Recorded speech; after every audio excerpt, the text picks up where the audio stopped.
Hello everyone, my name is Rosie, and welcome back to Really Rapid Reviews. This is the series where every month I get an album sent in by you. Yes, you. And what I do is I try to review it in under a minute. And usually I'm trying to go for like 5-6 albums a month here. And if I don't review the album within that time frame, I explode and I die. And it's happened a couple times. It's rough whenever it happens. I would not wish that on anybody. But anyway, I'm gonna die. I don't know what it's talking about with it. I got 5 albums here, very different from each other, and we're just gonna get into all of them. No long intro this time. Let's get to it. And to start off, we are going to talk about The Resident's Duck Stab, which when I was listening to all these albums, I knew this was going to be the first one I talked about because this one is insane. I knew I was getting into something crazy just based off the comment I got recommending it and my friend Nessie telling me that this album is like one of the hardest listens out there. And honestly, like, it is wild, but I loved every second of it. Because at first it just sounds stupid, it sounds ear-grating, the songs really are just, I don't know how to explain it, they're very dry and everything feels off. And that off feeling continues through all of the tracks and it just becomes more of an unnerving and weird listen. And it feels like when you listen to this album, there's a lot of things you can get out of it. You could laugh at just how stupid or bad it sounds, but if you really try to get into it, you can also get that creepy and weird feeling painted throughout the lyrics in every song, which just feel nonsensical or just weird and cruel. Like, maybe I'll put some up here, but it is a great album in that way. It's not something I'm going to come back to, but if somebody asked me to listen to this again in like 2 years, I'd probably do it just because it's a very memorable listen. And honestly, that's all you can ask for in an album. And after this, we are going to go into Disphing href. And honestly, I can't lie, I didn't love this album. There are elements of it that I really like. I do think most of the drops on here are pretty good. And I like the whole in sequence for every song, having in the title. My face is itching. And Incentive and Inadequate are definitely my favorites here. Incentive is just like an indie pop rock banger. And I love that sound plus like the fusion of electronic on there. Pretty great. Inadequate, kind of the same. It's got like really nice punchy drums.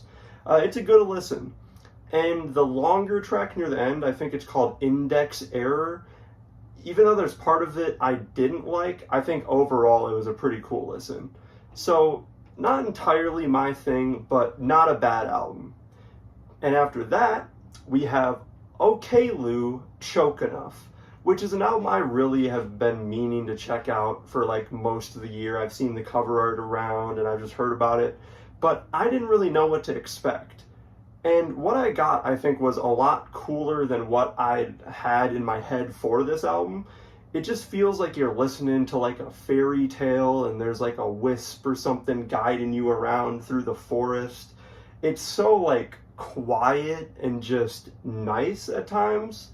Like, it doesn't completely remind me of this because it's more upbeat and more pop songy than these people, but it reminds me of something like Sino or Momomo, like these really nice pretty instrumentals that are very soft and delicate.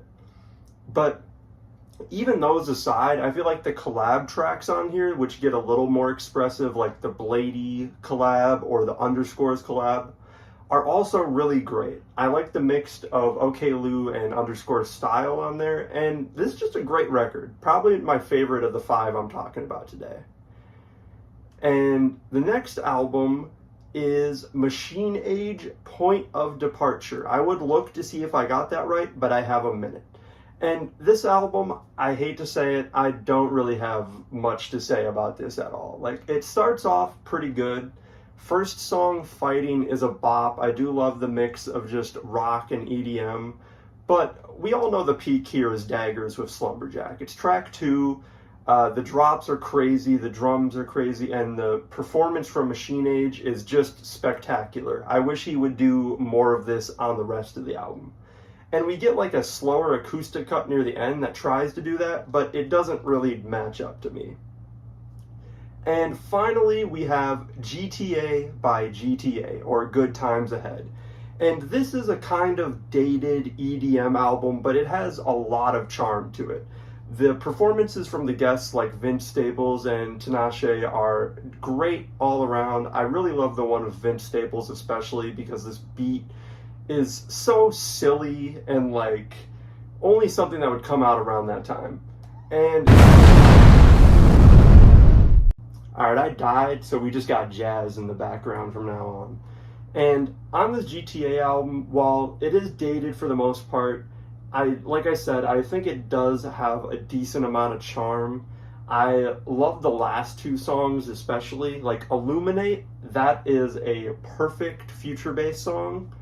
They popped off completely on that. I just love the vocals and how chill they are in the build-up, and then once you get to that drop, it's super satisfying to listen to.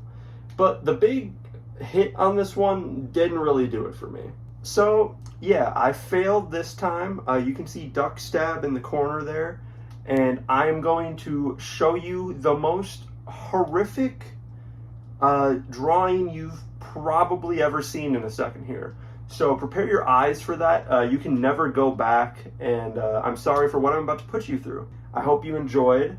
Hopefully I will see you before the end of September. I didn't try to squeeze this one out right at the last minute, but it's just how it happened. And yeah, thank you for watching Really Rapid Reviews. RRR.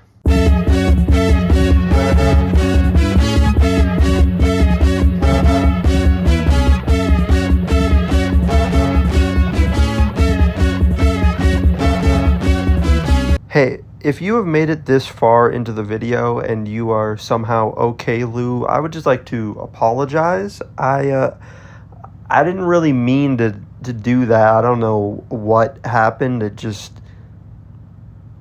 yeah, I don't